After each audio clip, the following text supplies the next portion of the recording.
Esta é a série especial sobre os senadores e as senadoras eleitos em 2010. Estamos aqui com o senador Eduardo Braga, que foi também governador do estado do Amazonas.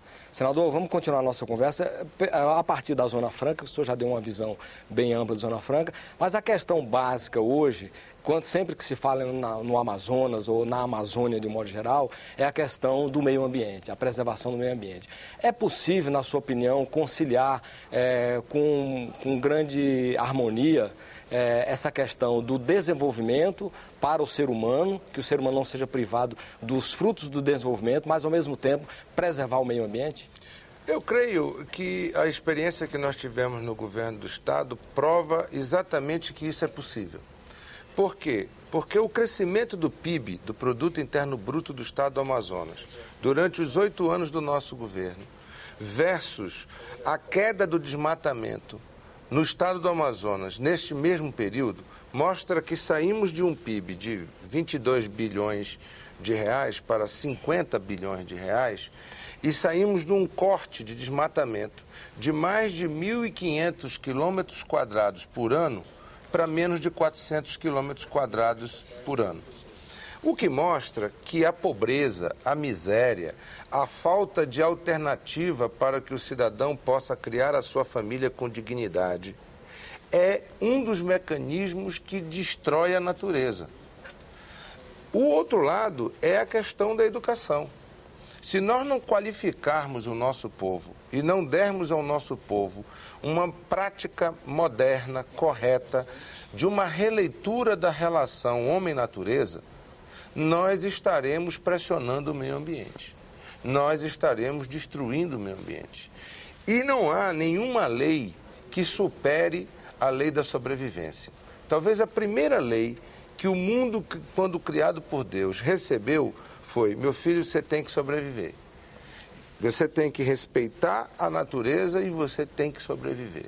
Portanto, não peça para um amazonense ou para um amazônida que ele deixe o seu filho morrer com fome para salvar uma árvore.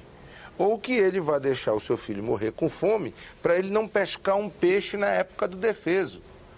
O que nós precisamos criar é, a partir da questão ambiental, um mecanismo de arranjo de produção com sustentabilidade ambiental, com viabilidade econômica, com tecnologia que assegure àqueles que vivem na floresta e vivam da floresta uma renda per capita familiar que lhes possibilitem ter expectativa de futuro. Foi assim que, quando estive no governo, criamos o Zona Franca Verde, ou seja, um modelo de desenvolvimento com esta ênfase em sustentabilidade, agregando incentivos fiscais estaduais, assistência técnica dos técnicos do Estado, uma linha de microcrédito que acabou gerando uma carteira de mais de 600 milhões de microcrédito vinculada a produtos ambientalmente corretos. Então, veja, a Zona Franca de Manaus dá incentivo para produzir celular. Mas a Zona Franca de Manaus não pode ir ao interior do estado do Amazonas para dar incentivo para a nossa velha, cansada e conhecida borracha natural, que foi biopirateada, talvez um dos primeiros grandes crimes de biopirataria praticados contra o Brasil, biopirateada de Manaus e levada para a Malásia. E lá na Malásia ela é responsável por 1/4 do PIB malasiano. E aqui no Brasil, ela até pouco tempo sequer tinha reconhecimento na Conab de preço mínimo. Portanto, é possível sim criar-se um binômio, desenvolvimento versus preservação ambiental. Senador, o senhor faz parte da comissão que está estudando a reforma política. O que pontos o senhor assinalaria como sendo os mais importantes para essa reforma política? Eu creio que a reforma política ela tem que ser possível de ser aprovada. Existe a reforma ideal. Não adianta sonhar alto demais. Você pode dizer assim: olha, eu quero fazer a reforma dos nossos sonhos. Tá bem, ela não passa no plenário aqui azul, como o povo chama, do céu aqui do Senado, e muito menos no verde da Câmara. Portanto, nós precisamos de uma reforma política, primeiro, que seja viável de ser aprovada. Nesse aspecto, eu defendo que nós possamos fazer desde já, algumas correções. O fim das coligações para eleições proporcionais, possibilitando, portanto, a eleição daqueles que são mais votados, me parece um caminho dos mais corretos. Um sistema distrital misto que permitisse que um determinado número de vagas viessem pelos distritos e um número menor pudesse vir pelo conjunto do eleitorado, para que você pudesse combater com isso distorções do território nacional. Eu vou dar o exemplo do meu próprio estado. O meu estado tem em Manaus 50% do seu eleitorado e os outros 50% espalhados em um vazio demográfico. Ora, se nós não criarmos distritos e vagas que possam também representar o universo total, nós teremos dificuldades de representação. Ou teremos distritos cujo número de eleitores vai ser absolutamente desbalanceado com relação a outros municípios ou outros distritos, como é o caso de Manaus.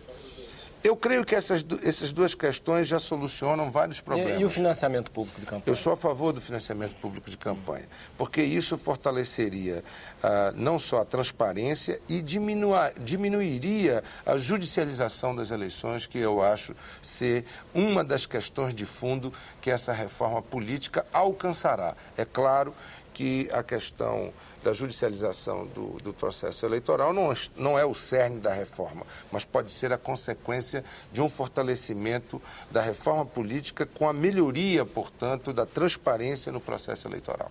O senhor vai passar 8 anos no Senado, seu mandato, e quais são as bandeiras que o senhor já concebeu, qual é a sua plataforma de trabalho nesses 8 anos?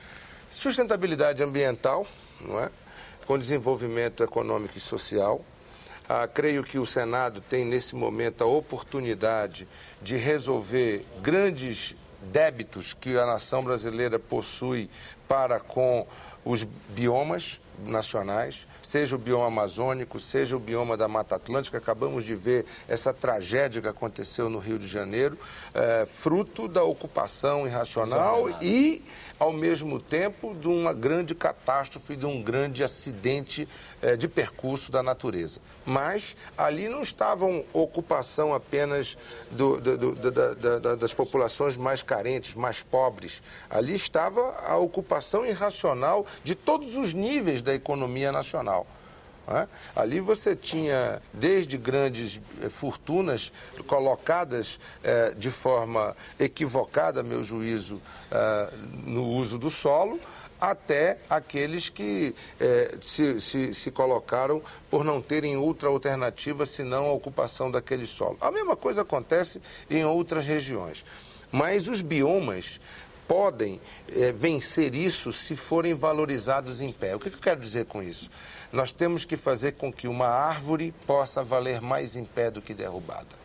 Para que essa árvore possa valer mais em pé... O princípio meio de Kyoto, né? O princípio meio de Kyoto.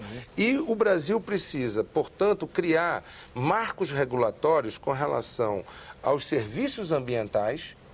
Portanto, nós precisamos ter a lei de serviços ambientais aprovada no Congresso. Nós precisamos ter a lei que possibilita a compensação de déficits ambientais. O Brasil tem 40 milhões de hectares de passivo ambiental por ser um dos maiores países do agronegócio. No entanto, nós não temos mecanismo de compensação desse crime ambiental. Ou você é punido, ou você fica anistiado, quando na realidade o certo era que nós pudéssemos compensar. Esse mecanismo existe, chama-se REDD+, que é um mecanismo que você faz a recuperação de áreas degradadas e a preservação dos biomas aí postos. Isso também está no Congresso Nacional e não anda. Por fim, tem o Código Florestal Brasileiro, que precisa ser modernizado. obviamente que não anistiando as dívidas presentes com o passivo ambiental, mas sim criando novos mecanismos que possam fortalecer aquela teoria que falávamos ainda há pouco, de que é possível ter um desenvolvimento econômico, social e ambiental com a conservação da natureza. Esse é um dos principais fundamentos do meu mandato. O segundo são as desigualdades regionais. Não é possível que o Brasil continue formando para cada 10 doutores do Brasil rico, um doutor na Amazônia ou no Nordeste. Essa desigualdade não é apenas a desigualdade da economia, não é apenas a desigualdade da infraestrutura, é também a desigualdade na formação de recursos humanos. Portanto, eu quero ter a oportunidade e a chance de poder discutir ciência, tecnologia, formação de recursos humanos no combate às desigualdades regionais. Senador, muito obrigado pela sua entrevista. Prazer é meu. A você de casa que nos acompanhou, muitíssimo grato pela sua audiência. Até o nosso próximo programa. Até lá.